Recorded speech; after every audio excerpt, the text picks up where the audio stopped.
Hello everyone, নতুন একটি ভিডিওতে আপনাদের সবাইকে স্বাগতম জানাচ্ছি। বলতে পারেন খুব চমৎকার একটা টিউটোরিয়াল বা খুবই সিম্পল কিন্তু অনেকটা কাজের বা অনেকটা ইফেক্টিভ এই টাইপের একটা ভিডিও।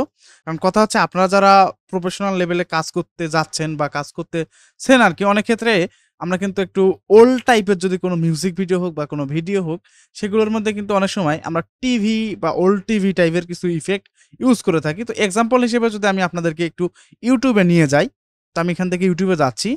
তো দেখতে পাচ্ছেন আমি কিন্তু এখানে একটা ভিডিও এখানে সিলেক্ট করে নিয়েছি এবং সাথে আরেকটি ভিডিও এখানে সিলেক্ট করে নিয়েছি। তো এটা হলো ড্যাডি ইয়ানকের একটা ভিডিও এবং আমাদের একটা বাংলাদেশী একটা ভিডিও। ওকে। এখন যদি প্রথমত যদি আমরা এই যে আন্তর্জাতিক যে গানগুলো হচ্ছে অর্থাৎ বাহিরের দেশের যে গানগুলা, এগুলোতে একটু সিজিআই ইফেক্টটা একটু বেশি ক্রিয়েট করা হয় বা সিজিআই এর উপরে সবকিছু গান নির্ভর করে। ব্যাকগ্রাউন্ড বলেন সবকিছুতে ভিএফএক্স এর ছোঁয়া আছে আরকি প্রতি ফ্রেমে বলতে পারেন। তো ওকে, আমরা মূল কথায় আসি। আমরা যদি এখান থেকে একটু প্লে করি তাহলে দেখেন ব্যাপারটা। তো এখানে যে টিভি গুলো দেখা যাচ্ছে, তো টিভি গুলোর মধ্যে যে ভিডিওগুলো এখানে রিপ্লেস করা হইছে সেগুলো কিন্তু একটু রিয়ালিস্টিক মনে হচ্ছে।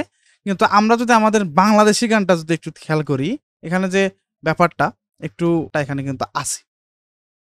এখন আমরা যখন এটাকে যখন ইউজ করতে যাই তখন কথা হচ্ছে এরকম রিয়ালিস্টিক মনে হয় না। তারপর একটু কেমন জানি হয়ে যায়। এখন মূল কথা হচ্ছে রিয়ালিস্টিক করতে গেলে ভিডিওর মধ্যে কি ইফেক্ট এপ্লাই করতে হয়?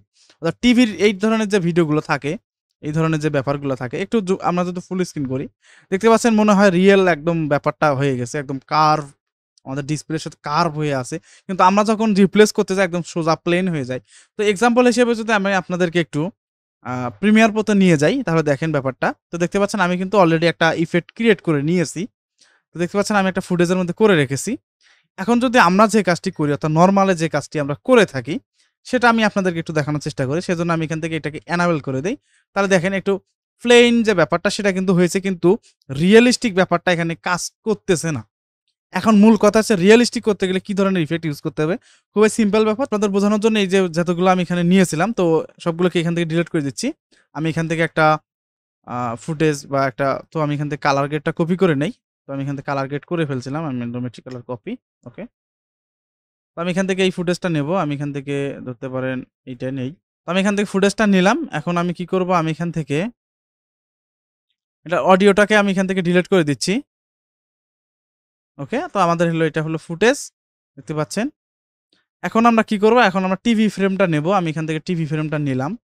দেখতে পাচ্ছেন এটা টিভি ফ্রেমটা নিলাম। এখন দেখা যাচ্ছে আমরা যদি নরমালি কি করি? আমরা এই ফুটেজটাকে ধরে জাস্ট একটু জুম আউট করে দিয়ে এখানে বসাই দেই।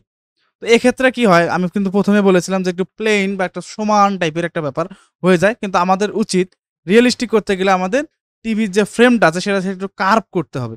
তো এক্ষেত্রে আমরা কি করতে পারি? আমরা এখানে খুবই সিম্পল একটা ইফেক্ট এপ্লাই করব। সেজন্য আমরা এখানে গিয়ে আ লুমেট্রি প্যানেলে গিয়ে সার্চ করব লেন্স ডিস্টর্ট। আমরা এখানে লিখব আ লেন্স ডিস্টর্ট। আমরা এখানে লিখব এই যে লেন্স ডিস্টর্ট, এখানে একটা ইফেক্ট পেয়ে যাচ্ছি। আমরা কি করব? জাস্ট এটাকে ড্রাগ অ্যান্ড ড্রপ করে আমরা এই যে আমাদের যে ফুটেজটা আছে সেটার উপরে ছেড়ে দেব। তো ছেড়ে দেওয়ার পর আমরা এখন কি করব? আমরা এখান থেকে কার্ভ যে ব্যাপারটা, কার্ভেচার যেটা, এটাকে যদি আমরা একটু বাড়াই, একটু এভাবে আমি এখান থেকে একটু এটাকে একটু ডিসেবল করে দিই, অর্থাৎ ফ্রেমটাকে ডিসেবল করে দিচ্ছি। দেখতে পাচ্ছেন আমাদের যে টিভির মধ্যে যে ব্যাপারটা হয়, আমরা একটু খুব যে বেশি কার্ভ করতে হবে এমন না। জাস্ট একটু কার্ভ করে দিতে হবে। তাহলে কি হবে? যখন বেশি করতে যাব তখন কিন্তু বেশি হয়ে গেলে আমাদের ফুটেজটা কিন্তু নষ্ট হয়ে যাবে। ভালো দেখা যাবে না। তো এক্ষেত্রে আমরা কি করতে পারি? আমরা এই কার্ভেচারটাকে খুব যে বেশি দেব না। আমরা হালকা ২, ৪, ৫% কমে দিয়ে জাস্ট একটু মাঝারি লেভেল থেকে এরকম একটা রাউন্ড শেপ করে দেব। ওকে? এরপর আমরা এখন পজিশন অনুযায়ী বসানোর জন্য চেষ্টা করব। এজন্য আমরা কি করব? আমি আপনাদের বোঝানোর জন্য এখান থেকে এই যে টিভির যে পিএনজিটা আছে এটাকে আমি এখান থেকে এনেবল করলাম এবং নিচের টাকাকে ধরে জাস্ট আমরা কি করব? পজিশন অনুযায়ী এটাকে বসাই দেব। অর্থাৎ আমি এখান থেকে একটু জুম ইন করে দিচ্ছি। একটু জুম। ঠিক এইভাবে। তো এটা কিন্তু হয়ে গেছে। এখন সাইড দিয়ে কিছু অংশ দেখা যাচ্ছে। তো এক্ষেত্রে এটাকে কিভাবে ফিক্স করা যায়? তো এজন্য আমরা কি করব? আমরা ক্রপ নামে একটা ইফেক্ট আছে। আমরা এখান থেকে ক্রপ ইফেক্টটাকে সার্চ করব এবং আমি এখান থেকে ক্রপটাকে ড্রাগ অ্যান্ড ড্রপ করে আমাদের ফুটেজের উপর দেব। দেওয়ার পর আমি কি করব? এখান থেকে কিন্তু বাম সাইড থেকে আসে। তো আমি কি করব? এখান থেকে লেফট থেকে একটু কাটাই দেব। জাস্ট আমি এখান থেকে পার্সেন্টেজ থেকে দেব। দেন ওকে হয়ে গেছে। তো দেখতে পাচ্ছেন আমাদের কিন্তু যে ব্যাপারটা সেটা কিন্তু হয়ে গেছে। তো এখন আরেকটু করার জন্য আমি এখানে একটা কালার এপ্লাই করে দিচ্ছি। আমি এখান থেকে কালার এপ্লাইটা করে দেই। দেখতে পাচ্ছেন?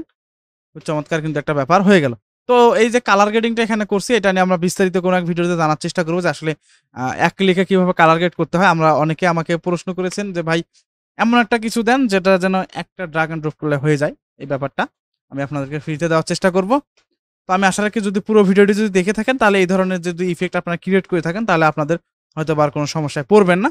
আমি আশা রাখি আপনারা বিষয়টি বুঝতে পারছেন। তো এই ছিল আজকের ভিডিও। দেখা হচ্ছে পরবর্তী আরো কোনো নতুন কোনো টিউটোরিয়াল পারপাসে।